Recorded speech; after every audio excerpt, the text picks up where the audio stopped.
I wanted to start, because you are the former Secretary of Energy, with a question about nuclear power, which doesn't show up, at least in the executive summary of your plan for America. I think you became Secretary of Energy a few months after the federal government reneged on its solemn promise that it would take all of the spent fuel and deal with it. Essentially, back in 1998, it told us, sorry about that, we don't know what to do.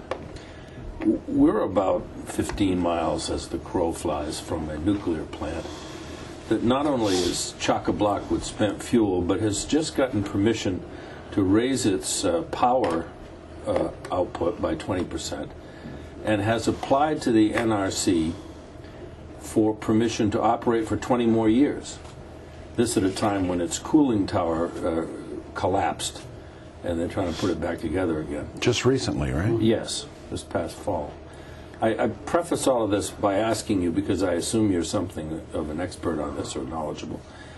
What are our chances that we're going to live through the next 20 years with this thing over there? And what is your take on the NRC's diligence in dealing with these issues of safety and renewing? I don't think they've ever turned a plant down on one of these plans. I'm not a fan of nuclear power.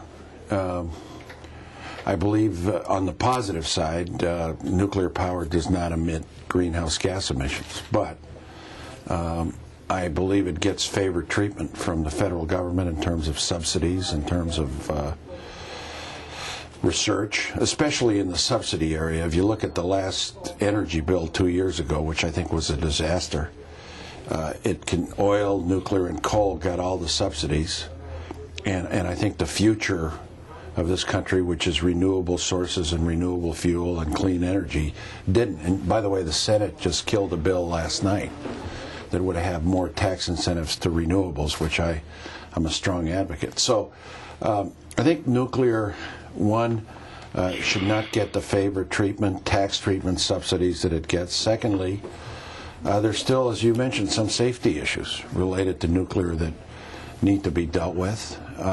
Do I think the NRC has been vigilant? No, I think they're in the pockets of the nuclear power industry, especially in this administration. In the Clinton administration, I'd say it was kind of mixed. What we did in Yucca Mountain, the Clinton administration, we felt that Yucca Mountain at the time did not have enough environmental safeguards to open, so we didn't open it. The biggest problem with nuclear power is we have not resolved the issue of nuclear waste. What do we do with it? Yucca Mountain, a repository there is, I believe, not ready and still has significant water saturation problems. Secondly, I think the solution of storing the waste in regional sites is not going to work because publics won't accept it. I worry also about having one site, Yucca Mountain, the transportation, taking the waste through highways. I think there's some safety issues that haven't been addressed. I think the solution eventually is a technological solution. Get our national laboratories, I used to be head of those as Secretary of Energy, to try to find a long-term technological solution to dispose of the waste. Well, in the short term, you just said you think the NRC is in the pocket of the industry. Let me say again, we're 15 miles away from a plant that started operating in 1973, I think it was, 72 or 3, and has reached the end of its operating license. 2012, it'll be over.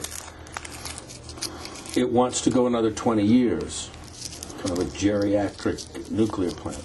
Our 2 U.S. senators, Judd Gregg and John Sununu, I don't know whether you know them, will not answer questions about the safety issues of nuclear plants. They say they trust the NRC. You're telling me we shouldn't trust the NRC, and I'm asking you, as president, what will you do about that? Well, I'll put NRC, first of all, I'll put an NRC appointees that look at the facts, look at the science, that are not tools of the nuclear power industry. Secondly, I don't think the safety issue should be resolve the cooling problem. I don't know if it's been resolved, and otherwise you don't relicense the plant. Well, I think the cooling problem probably has been resolved. The question is, if the cooling tower is falling apart, what's next? I mean, if the plant's falling apart and the NRC is about to give it a license to go for another 20 years, and there's no appeal, there's no place to go for this, I suppose the president or a president could do something. But there has to be a way. I also looked when I was secretary at the NRC. Even though the NRC wasn't under me, they were in a chart. I couldn't tell them you can't license this or that. I would. I think there's got to be a better way to get citizens more involved in NRC processes. You know, not just at public hearings, but.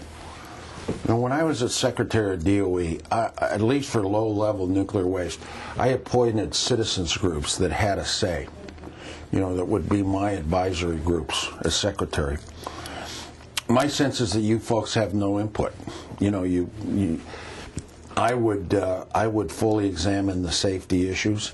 You know, will I be somebody that, you know, waves a placard and saying shut down the plant? No, I won't do that. But I will be somebody that says, look, you know, there's got to be full safety issues. You're getting too much preferential treatment. Nuclear power. Would I shift those subsidies to renewable? Yeah, I would. They won't like it. I think they've got too much influence in this administration. There's also a bill that automatically, I think, that facilitates the opening of 25 other nuclear power plants around the country. I wouldn't push for that. I'd stop that.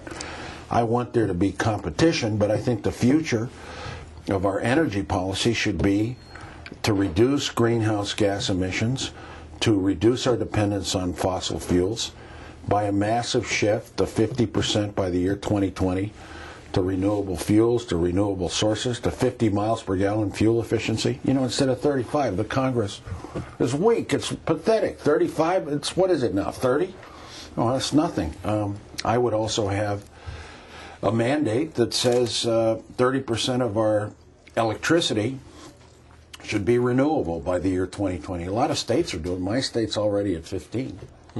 We should do that nationally. Well, we've mandated it here in New Hampshire, but they took it out of the bill. It was that's wrong. passed yesterday.